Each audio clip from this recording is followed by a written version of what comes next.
இப்போ வந்து பார்த்திங்கன்னா ஸ்டைன் ஸ்டிச்சிங் பார்க்க போகிறோம். இந்த ஜரி த்ரெட் இருக்குது பார்த்திங்களா, அதை வந்து நாம் இப்படி பண்ணணும். இப்படி பண்ணதுக்கப்புறம் எப்பயுமே ஜரி வந்து பார்த்திங்கன்னா இந்த மாதிரி இப்படி இந்த மாதிரி பிடிச்சிக்கணும். ஏன்னா இந்த நீடில் இருக்குது பார்த்திங்களா, இந்த நீடில் இருக்குது பார்த்திங்களா, இதை வந்து நாம் இப்படி எடுத்து இப்படி திருப்புறோம்ல, அதுக்கு இந்த மாதிரி பிடிக்கணும். இப்போ வந்து பார்த்திங்கன்னா ஸ்டைன் ஸ்டிச்சிங் பார்க்க போகிறோம், ஓகேங்களா. அப்போ இந்த இதை ஃபஸ்ட்டு நாம் இப்படி எடுத்துக்கணும். எப்பயுமே ஜரியை வந்து நம்ம இப்படி எடுத்துக்கணும். எடுத்ததுக்கப்புறம் பார்த்திங்கன்னா இப்படி ஒரு ஸ்ட்ரெயிட் கோடு போட்டுட்டு ஒரு ரவுண்ட் இப்படி எடுக்கணும், தெரியுதுங்களா. அதே மாதிரி அடுத்தது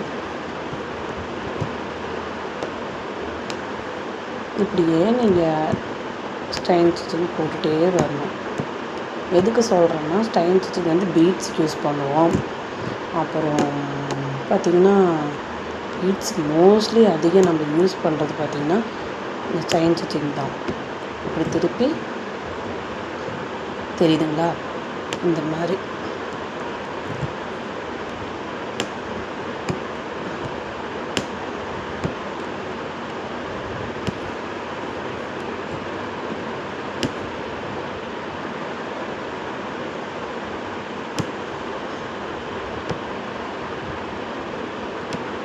நான் யூஸ் பண்ணுறது பார்த்திங்கன்னா அம்தா பிராண்டு ஜரியில்.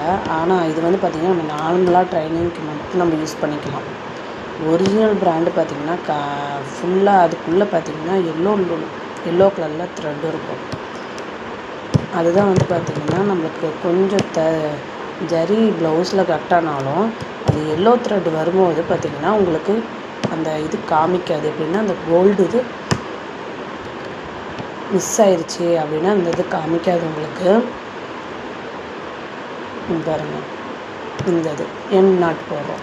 இப்போ எண் நாட்டு போடும்போது இந்த எண் நாட்டு போடும்போது பார்த்திங்கன்னா இந்த இது ஃபஸ்ட்டு இது பண்ணணும், வெளியே எடுத்துட்டு அந்த த்ரெட்டுக்குள்ளே நீர்களை விட்டு அடுத்தது எடுக்கணும். அப்போ அந்த அடுத்தது எடுக்க போகிறீங்க பார்த்திங்களா, இப்படி